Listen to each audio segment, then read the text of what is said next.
రాష్ట్ర వ్యాప్తంగా 2.5 సంవత్సరాల కాంగ్రెస్ పార్టీ వైఫల్యాల మీద, అదే ఏదైతే మోసం చేసి ప్రజల్ని అబద్ధపు వాగ్దానాలు ఇచ్చి అధికారానికి వచ్చి 2.5 సంవత్సరాల ప్రజల యొక్క ఆశలను, కాంగ్రెస్ పార్టీ ఇచ్చిన వాగ్దానాలను నిర్వీర్యం చేసి మోసం చేసిన కాంగ్రెస్ పార్టీకి వ్యతిరేకంగా రాష్ట్ర వ్యాప్తంగా నిరసన కార్యక్రమాలతో పాటు పిలుపునివ్వడం జరిగింది. మొదటగా ఇవాళ రేపు అన్ని మండల హెడ్ క్వార్టర్స్లలో ఎంఆర్ఓల దగ్గరికి వెళ్ళి కాంగ్రెస్ పార్టీ ఇచ్చిన వాగ్దానాలను, స్థానిక సమస్యలను అన్ని మండల పార్టీ ఆధ్వర్యంలో ఇవ్వడం జరుగుతుంది. అలాగే 21 నాడు పెద్ద ఎత్తున చెలో కలెక్టరేట్ పిలుపునివ్వడం జరుగుతుంది. ఏదైతే కాంగ్రెస్ పార్టీ ఇందూరు జిల్లాకి ఇచ్చిన ప్రామిసెస్ ఉన్నాయో, రైతాంగ విషయం కావచ్చు, మహిళల విషయం కావచ్చు, ఎవరైతే నిరుద్యోగ యువత ఉందో యువత విషయంలో కావచ్చు, గల్పన్న విషయంలో కావచ్చు, లేదు ఈ జిల్లాకు రావాల్సిన ఎన్నో రకాల సాగునీరు కానీ, ఎయిర్పోర్ట్లు కానీ, షుగర్ ఫ్యాక్టరీలు కానీ కాంగ్రెస్ పార్టీకి గుర్తు చేసే విధంగా, ఇప్పటికన్నా ఇంకా ఉన్న 2.5 సంవత్సరాల్లో అట్టి వాగ్దానాలను పూర్తి చేసే విధంగా వాళ్ళు చర్యలు తీసుకునే విధంగా 21 నాడు చలో కలెక్టరేట్ పిలుపునివ్వడం జరుగుతుంది. 21 నాడు అన్ని జిల్లాల్లో జరుగుతున్న కార్యక్రమంలో భాగంగా ఇందూరు జిల్లాలో కూడా 21 శనివారం రోజు చలో కలెక్టరేట్ పిలుపునివ్వడం జరుగుతుంది. అలాగే ఈ 2 కార్యక్రమం అయిపోయిన తర్వాత ఏదైతే అసెంబ్లీ ముట్టడికి పెద్ద ఎత్తున ఈ జిల్లా నుంచి తరలి వెళ్లే విధంగా నేను చర్యలు చేపట్టడం జరుగుతుంది. ఇది మా యొక్క షెడ్యూల్ కార్యక్రమం. ఈ కార్యక్రమం చెప్పేది పత్రికా విలేకరుల సమావేశం నిర్వహిస్తూ కాంగ్రెస్ పార్టీ ఈ జిల్లా చేసిన మోసాల గురించి ఒక్కసారి చెప్పుకోవాల్సిన అవసరం ఉంది. ఎందుకంటే కాంగ్రెస్ పార్టీ ముఖ్యంగా ఇందూరు జిల్లా మీద సౌది తల్లి ప్రేమ చూపిస్తుంది. ఈ సౌది తల్లి ప్రేమ కారణం ఏందో నాకు తెలియదు. ఈ జిల్లాలో 2 జిల్లా ఎమ్మెల్యేలను గెలిపించారు కాంగ్రెస్ పార్టీ నుంచి. అలాగే ఒక ఎమ్మెల్సీగా పిసిసి అధ్యక్షుడు మహేష్ కుమార్ కూడా ఉన్నాడు. కార్పొరేషన్ చైర్మన్గా నిన్నటితో పాటు 5ో 6ో పెరిగింది. నిన్న కూడా కొత్త చైర్మన్ వచ్చినట్టున్నారు. ఈ జిల్లాలో కాంగ్రెస్ పార్టీ అధికారంలోకి వచ్చిన తర్వాత ప్రజలకు చేసింది ఏమీ లేదు. కేవలం కాంగ్రెస్ నాయకులకు పదవులు, కాంగ్రెస్ నాయకుల యొక్క ఏదైతే వ్యక్తిగత అభివృద్ధి తప్ప ఈ జిల్లాకు సంబంధించి చిన్న రూపాయి కూడా వాళ్ళు తీసుకొచ్చింది లేదు. ఇవాళ వాళ్ళు మాట్లాడుతున్నా చెప్తున్నాను నేను. ముఖ్యంగా రైతు భరోసా ఏదైతే రైతు మద్దతుగా రైతును ఆదుకునేందుకు వీళ్ళు ఇస్తామని చెప్పిండ్రో అది ఇవ్వలేడు వరకు ఇవ్వలేదు. అదే నరేంద్ర మోడీ గారు 23 విడతల్లో, సుమారు 22 విడతల్లో ఏదైతే 549 కోట్ల రూపాయలు ఈ జిల్లాలో పిఎం కిసాన్ సమృద్ధి యోజన కింద ఇవ్వడం జరిగింది. అంటే మనం అర్థం చేసుకోవచ్చు, ఒక దిక్కు రైతాంగాన్ని మోసం చేస్తున్న కాంగ్రెస్ పార్టీ అధికారం ఎలా ఉందో, ఏం చెప్పకుండా వాగ్దానం చేయకుండా 549 కోట్ల రూపాయలు ఇవాళ ఈ జిల్లాకి ఇవ్వగలిగినాము అంటే, అలాగే 30 జిల్లాలు వేసుకుంటే సుమారు 15 నుంచి 16 వేల కోట్ల రూపాయలు మొత్తం, అంటే 15-16 వేల కోట్ల రూపాయల డబ్బులు కేవలం రైతుకు మద్దతు దాని మీదే మనం ఇవ్వడం జరిగింది. ఇది కాకుండా ఒక యూరియా బస్తా కానీ, ఒక రైతు వ్యవసాయం చేయాలంటే ప్రతి పంటకు 20 నుంచి 25 వేల రూపాయల రకరకాల ఇన్పుట్ అవుట్పుట్ సబ్సిడీ కింద, డైరెక్ట్ బెనిఫిషియరీ కింద కేంద్ర ప్రభుత్వం ఇవ్వడం జరుగుతుంది. మరి రాష్ట్ర ప్రభుత్వం ఏం చేస్తుంది?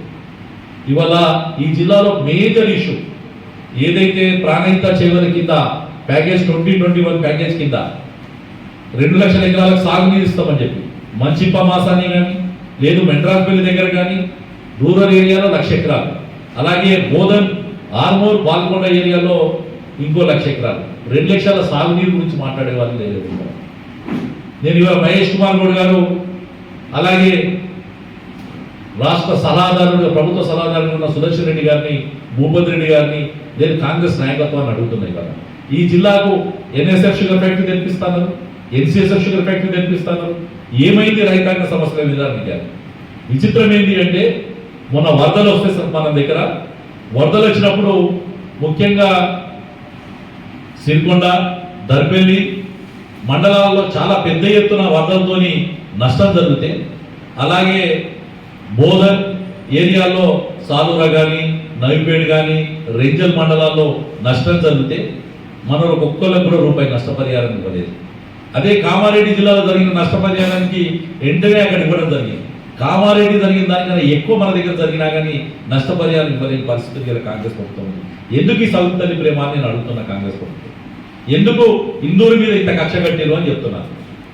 మోసపూరితంగా మొన్న జరిగిన మున్సిపల్ ఎలక్షన్లో కార్పొరేషన్ కానీ మున్సిపాలిటీలో కానీ ఏ పార్టీ ఎంఐఎం పార్టీతో కొట్లాడిలో మీరు అదే పార్టీతో చేసి ప్రజా తీర్పును వంచి ప్రజా తీర్పుకు వ్యతిరేకంగా కాంగ్రెస్ నాయకుడిని మేయర్గా మున్సిపల్ చైర్మన్గా కూర్చోబెట్టారే. ఇంకా మీకు ఇంత చేసినా కానీ పదవులు ఇచ్చారు, రాష్ట్రంలో అధికారం వచ్చింది, అయినా ఇందూరు ప్రజల మీద మీ కోపం ఎందుకు అని నేను అడుగుతున్నా. ఇవాళ ఇదే కాదు, షుగర్ ఫ్యాక్టరీ ఇష్యూలు అలానే ఉన్నాయి.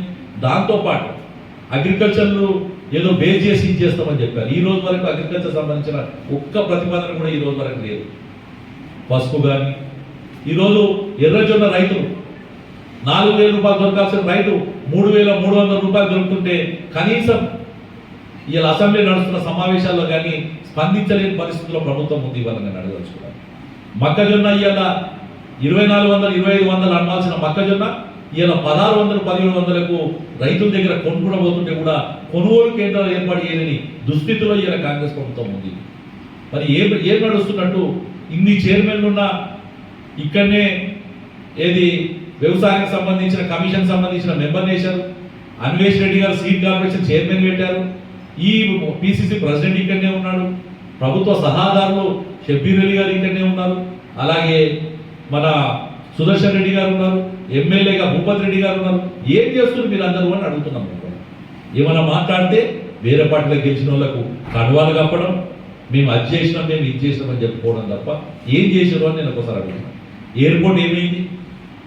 ఇలా ఈ తెలంగాణ ప్రభుత్వం నుంచి ఆదిలాబాద్ ఎయిర్పోర్ట్ కోసం ప్రతిపాదన పోతుంది. దాంతోపాటు వరంగల్ ఎయిర్పోర్ట్ సంబంధించిన ప్రతిపాదన పోతుంది. ఇందూరుకి ఎందుకు పోదు అని నేను అడుగుతున్నాను. ఇవాళ దాన్ని ఏమనంటే కేంద్ర ప్రభుత్వం అంటారు. మీరు ప్రభుత్వానికి ప్రతిపాదన పంపిస్తే కదా వచ్చేది.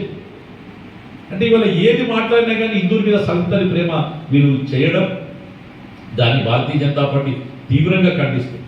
ఇదే కాదు, గల్ఫ్ అన్నల విషయంలో ఇలా గల్ఫ్ అన్నలు ఏ గోసలో ఉన్నారు, చనిపోతే ఇలా గల్ఫ్లో ఉన్న పరిస్థితుల్లో రాష్ట్ర ప్రభుత్వం ఏమి యాక్షన్ తీసుకుంటుంది? లక్షల మంది ఈరోజు ఈ జిల్లాకు సంబంధించిన వాళ్ళు గల్ఫ్ కానీ మిగతా దేశాలలో ఉన్నారు. వారి యొక్క పరిస్థితి మీద మీ అవగాహన ఏంది? ఇదే కాదు, మహిళలకు ఇచ్చిన 2,500 రూపాయలు ఇస్తామని చెప్పి ఇంతవరకు ఒక్కరికి కూడా ఇవ్వలేదు. గ్రామాల్లో రేషన్ కార్డు లేవు. కొత్త రేషన్ కార్డుల కోసం ఇంకా ప్రజలు దగ్గర వేచి చూసే పరిస్థితి ఏర్పడుతుంది. అలాగే పెన్షన్స్ లేవు, కొత్త పెన్షన్స్ లేవు. 2,000 పెన్షన్ 4,000 చేస్తామన్నారు, దాని గురించి మాట్లాడేవారు లేరు. వికలాంగుల పెన్షన్ ఇస్తామన్నారు, దాని గురించి మాట్లాడేవారు లేరు. యువతకు నిరుద్యోగ వృత్తి ఇస్తామని చెప్పారు, దాని గురించి మాట్లాడేవారు లేరు. ఇలా మాట్లాడుకుంటూ పోతే ఏదైతే కాంగ్రెస్ ప్రభుత్వము మోసపూరిత వాగ్దానాలు చేసి 420 వాగ్దానాలు చేసి 420 అంటే నిజంగా 420 అనే పరిస్థితులు ఇలా కాంగ్రెస్ ప్రభుత్వం ఉంది. రేవంత్ రెడ్డికి కావాల్సింది ముస్లిం మైనార్టీల సంతృష్టి. అలా రాహుల్ గాంధీ, ప్రియాంక గాంధీకి పాపం ఏదైతే ట్యాక్స్ కట్టి తెలంగాణ ప్రజల యొక్క సొత్తును తీసుకుపోయి వాళ్ళకి కట్టి రావడం, ఇవి రెండే రేవంత్ రెడ్డి తెలిసినట్టు.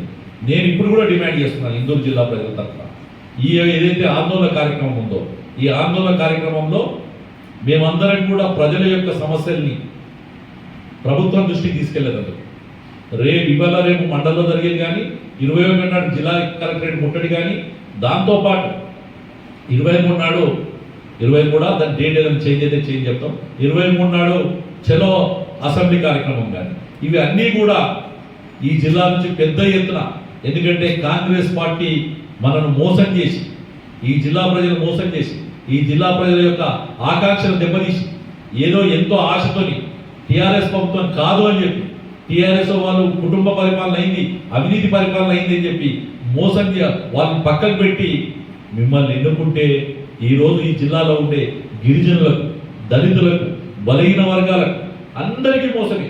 గిరిజన తాండాలలో ఆ రోజు చెప్పుకుంటూ వచ్చింది కాంగ్రెస్ పార్టీ. గిరిజన తాండాలు ఎంతో నమ్మకంతో కాంగ్రెస్ పార్టీ ఓటేశారు. కానీ విచిత్రం ఏంటి అంటే ఈ రోజు వరకు కూడా గిరిజనులకు సంబంధించిన ఒక్క అంశం మీద కూడా కాంగ్రెస్ పార్టీ 2.5 సంవత్సరాలు స్పందించింది లేదు.